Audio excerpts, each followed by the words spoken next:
Hello friends, आप सभी का स्वागत है आपके अपने YouTube channel mission civil services में। फ्रेंड्स, आज मैं आपके लिए 17 सितंबर 2021 के डेली करंट अफेयर्स इस वीडियो में लेकर आया हूँ। फ्रेंड्स, मैंने इस वीडियो में आपके लिए सेलेक्टेड एंड इम्पॉर्टेंट क्वेश्चन रखे हैं। और हाँ फ्रेंड्स, अगर आप किसी भी एग्ज़ाम की तैयारी कर रहे हो तो यह वीडियो आपके लिए काफ़ी ज़्यादा यूजफुल रहने वाली है। फ्रेंड्स, अगर आपने अभी तक भी हमारे चैनल को सब्सक्राइब नहीं किया है तो सबसे पहले आप हमारे चैनल को सब्सक्राइब करें और अपने फ्रेंड्स एंड रिलेटिव में शेयर करें। फ्रेंड्स, इस वीडियो की सबसे खास बात यह है कि मैं सबसे पहले आपको 10 क्वेश्चन बिल्कुल डिटेल में बताऊंगा। उसके बाद लास्ट में मैं इन सभी का रिवीजन भी कराऊंगा, इसलिए आप लास्ट तक वीडियो ज़रूर देखें। तो चलिए हम फर्स्ट क्वेश्चन देखते हैं। हमारा फर्स्ट क्वेश्चन क्या है? कहाँ के बिलो क्रिकेट बैट को भौगोलिक संकेत यानी कि जीआई टैग दिया जाएगा? तो इसका सही आंसर क्या है? ऑप्शन बी, कश्मीर के बिलो क्रिकेट बैट को जीआई टैग प्रदान किया जाएगा। तो आइए जान लेते हैं जीआई टैग है क्या। जीआई टैग यानी कि जियोग्राफिकल इंडिकेशन। जीआई टैग किसी भी उत्पाद के लिए एक प्रतीक चिन्ह के समान होता है। यह उत्पाद की विशिष्ट भौगोलिक उत्पत्ति, विशेष गुणवत्ता और पहचान के आधार पर दिया जाता है। चलिए देख लेते हैं टॉप 5 जीआई टैग। किस राज्य के हापुस आम को जीआई टैग प्रदान किया गया है? तो महाराष्ट्र के हापुस आम को जीआई टैग प्रदान किया गया है। किस राज्य के बिलाचेरी में बने प्रसिद्ध मिट्टी के खिलौनों के लिए भौगोलिक संकेत यानी कि जीआई टैग प्रदान किया गया है? तो इसका आंसर है तमिलनाडु।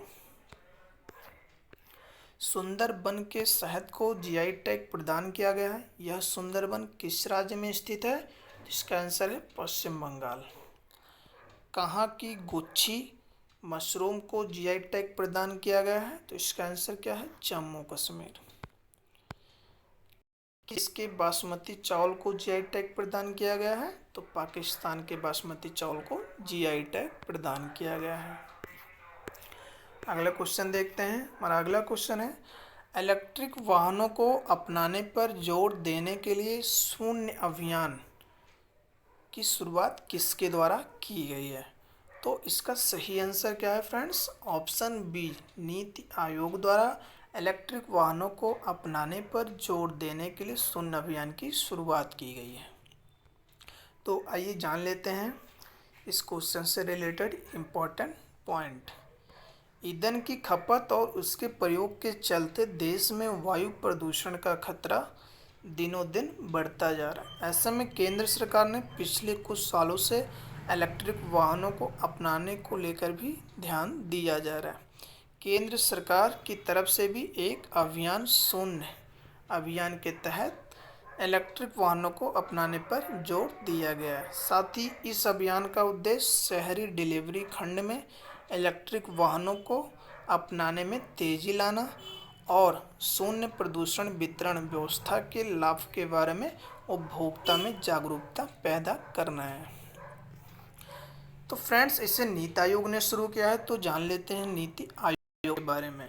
नीति आयोग यानी कि national institution for transforming India यानी कि राष्ट्रीय भारत परिवर्तन संस्थान।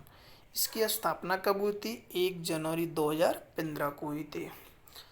नीति आयोग का मुख्यालय नई दिल्ली में है। नीति आयोग के अध्यक्ष प्रधानमंत्री नरेंद्र मोदी। नीति आयोग के उपाध्यक्ष राजीव कुमारी। नीति आयोग के सीईओ कौन है? अमिताभ कांत। नीति आयोग के पहले अध्यक्ष कौन है? तो अगर पूछा जाए आपसे एग्जाम में तो नरेंद्र मोदी। चलिए अगला क्वेश्चन देखते हैं। हमारा अगला क्वेश्चन है, मालदीव में भारत के अगले उच्चायुक्त कौन बने हैं? तो मालदीव में भारत के अगले उच्चायुक्त कौन बने हैं? इसका सही आंसर है मुन महावर।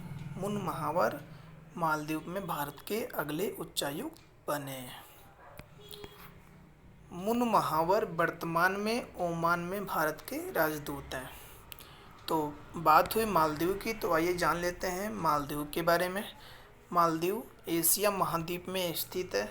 इसकी राजधानी माले है। करेंसी मालदीव रुपया है। मालदीव के राष्ट्रपति इब्राहिम मोहम्मद सोलिह। मालदीव की संसद का क्या नाम है? मजलिस। आइए देख लेते हैं टॉप 5 नियुक्तियां। एस इनबासेकर किस देश में भारतीय उच्चायुक्त हैं? तो इसका आंसर है पापुआ न्यू गिनी में।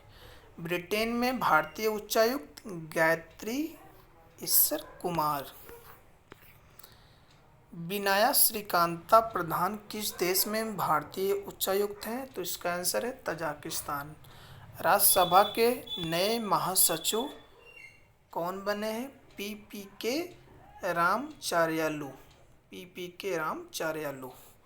देश के नए उप चुनाव आयुक्त कौन बने हैं? श्रीकांत टी। चलिए अगला क्वेश्चन देखते हैं। हमारा अगला क्वेश्चन है अंतर्राष्ट्रीय ओजोन परत संरक्षण दिवस कब मनाया गया है? तो इसका सही आंसर क्या है फ्रेंड्स?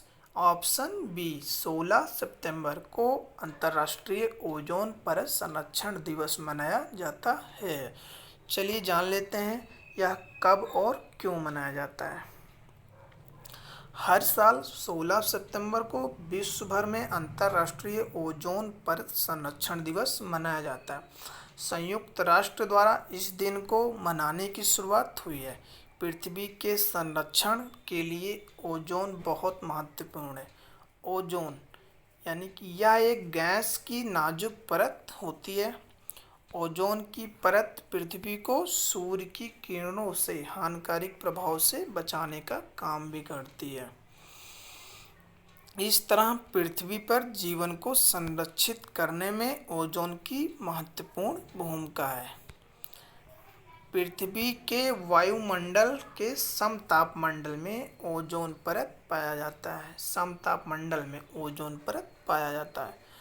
इसके मनाने के उद्देश्य क्या हैं? ओजोन दिवस मनाने के उद्देश्य क्या क्या हैं देख लेते हैं। इसका मुख्य उद्देश्य विश्व भर के लोगों के बीच पृथ्वी को सूर्य की हानिकारक अल्ट्रावायलेट किरणों यानी कि पराबैंगनी किरणों से बचाने तथा हमारे जीवन को संरक्षित रखने वाली ओजोन परत के विषय में जागरूक करना है। चलिए अगला क्वेश्चन नहीं फ्रेंड्स, पहले इसकी हम थीम देख लेते हैं। ओजोन परत संरक्षण दिवस 2021 की थीम है Montreal protocol keeping us our food and vaccines cool, यानी कि हमें हमारे भोजन और टीकों को ठंडा रखना। चलिए देखते हैं सितंबर महीने के टॉप 5 दिवस। राष्ट्रीय वन्यजीव दिवस 4 सितंबर, अंतर्राष्ट्रीय साक्षरता दिवस 8 सितंबर, विश्व भौतिक चिकित्सा दिवस 8 सितंबर, हिमालय दिवस 9 सितंबर, वर्ल्ड सुसाइड प्रिवेंशन डे 10 सितंबर को मनाया गया। चलिए अगला क्वेश्चन देखते हैं। हमारा अगला क्वेश्चन है गुरु घासीदास राष्ट्रीय उद्यान को किस देश का 53वां टाइगर रिजर्व बनाया गया है? यह टाइगर रिजर्व किस राज्य में स्थित है? तो इसका सही आंसर क्या है फ्रेंड्स? Option C Chhattisgarh. गुरु घासीदास राष्ट्रीय उद्यान जो है छत्तीसगढ़ में है, जिसे देश का 53वां टाइगर रिजर्व बनाया गया है। तो आइए इम्पोर्टेंट पॉइंट देख लेते हैं। नेशनल टाइगर कंजर्वेशन अथॉरिटी यानी कि NTCA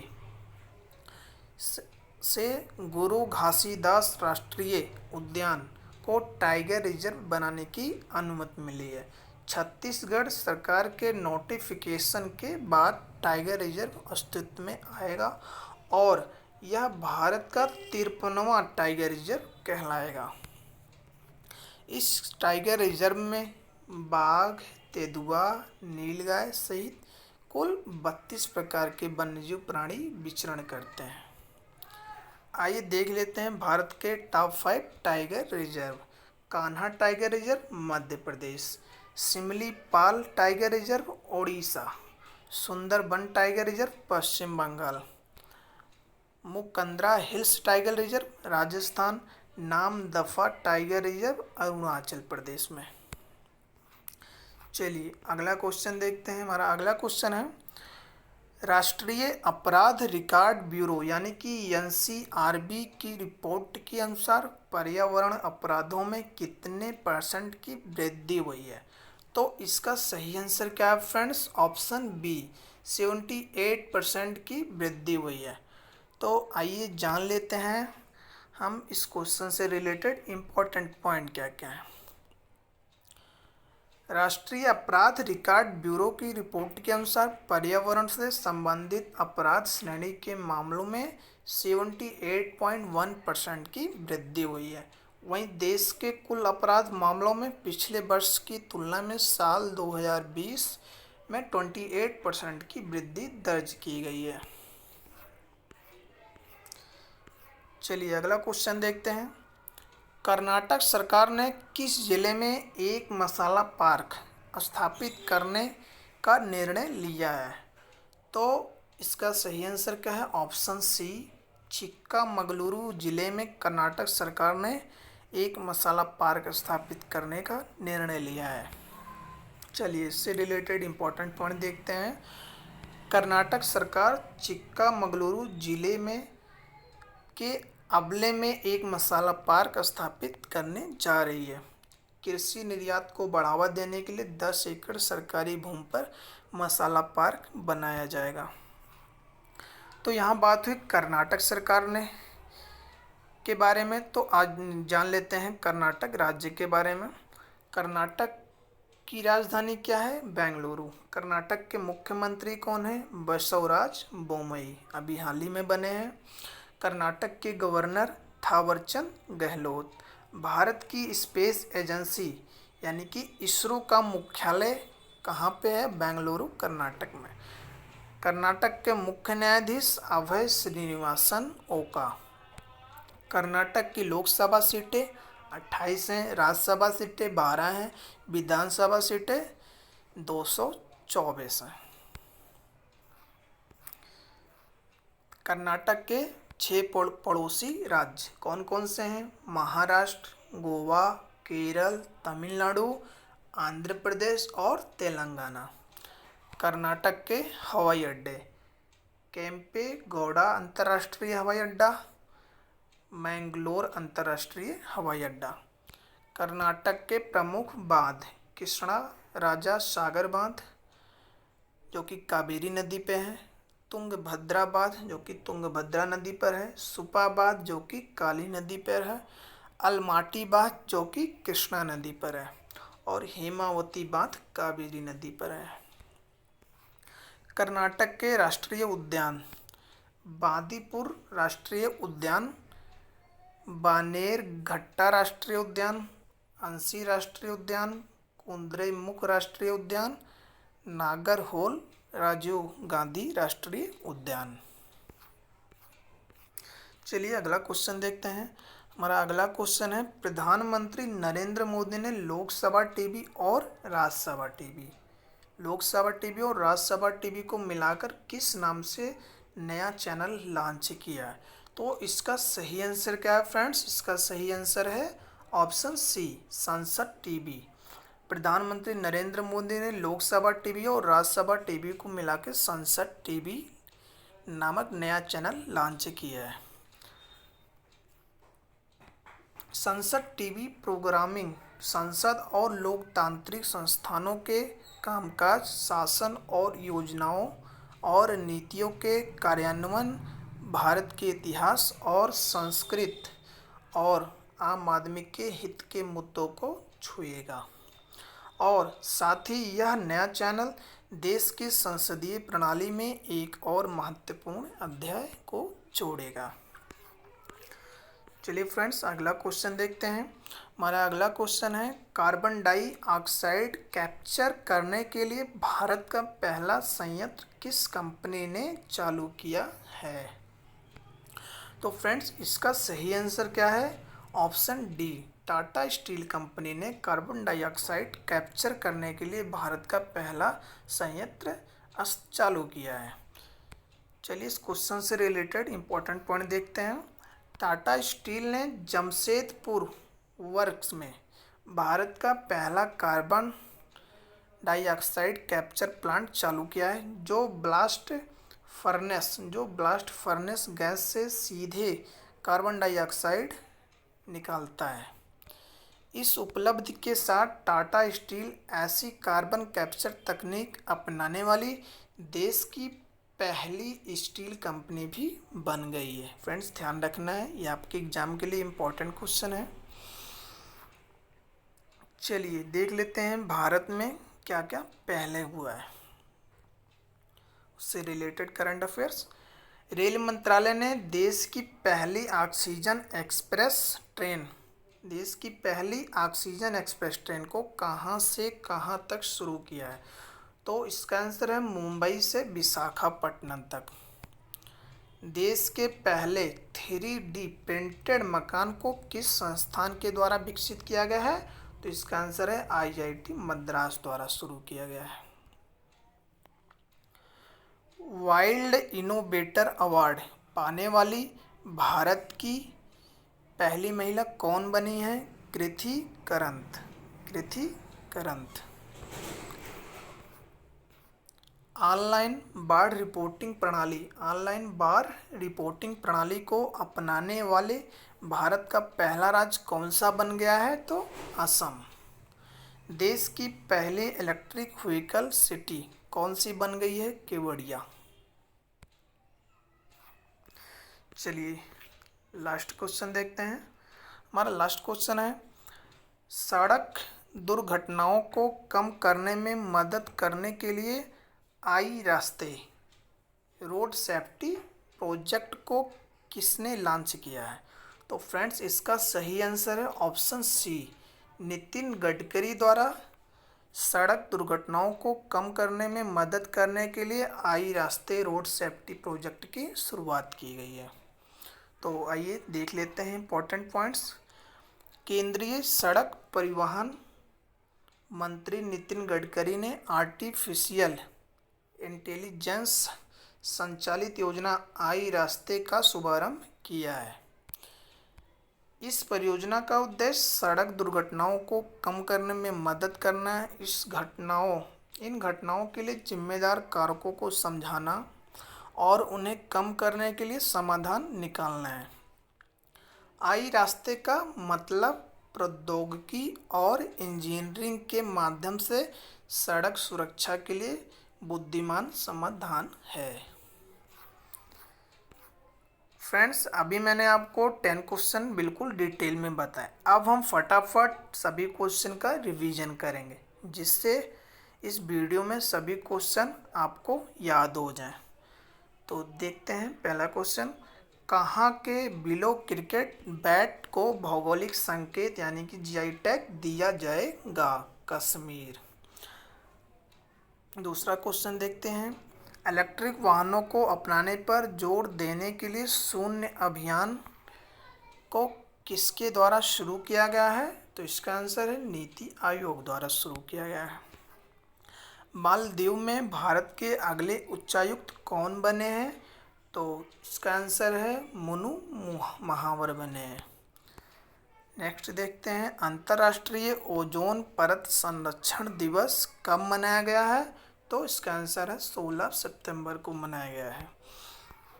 गुरु घासीदास राष्ट्रीय उद्यान को देश का 53वां टाइगर रिजर्व बनाया गया है। यह टाइगर रिजर्व किस राज्य में स्थित है? तो इसका आंसर है छत्तीसगढ़ में स्थित है।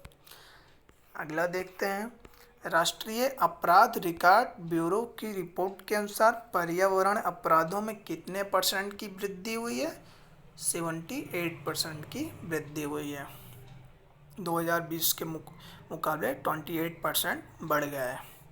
अगला देखते हैं, कर्नाटक सरकार ने किस जिले में एक मसाला पार्क स्थापित करने का निर्णय लिया है? तो चिक्कामगलुरु जिले में निर्णय लिया है फ्रेंड्स। अगला क्वेश्चन देखते हैं, प्रधानमंत्री नरेंद्र मोदी ने लोकसभा टीवी और राज्यसभा टीवी को मिलाकर किस नाम से नया चैनल लॉन्च किया है? तो इसका सही आंसर है सांसद टीवी। नामक नया चैनल लॉन्च किया है। अगला देखते हैं, कार्बन डाइऑक्साइड कैप्चर करने के लिए भारत का पहला संयंत्र किस कंपनी ने चालू किया है? तो टाटा स्टील द्वारा चालू किया गया है। लास्ट क्वेश्चन देखते हैं, सड़क दुर्घटनाओं को कम करने में मदद करने के लिए आई रास्ते रोड सेफ्टी प्रोजेक्ट को किसके द्वारा लॉन्च किया गया है फ्रेंड्स? तो यह केंद्रीय सड़क एवं परिवहन मंत्री नितिन गडकरी द्वारा लॉन्च किया गया है। तो फ्रेंड्स, आपको ये वीडियो कैसी लगी कमेंट करके ज़रूर बताएं, जिससे मैं और भी सुधार कर सकूं।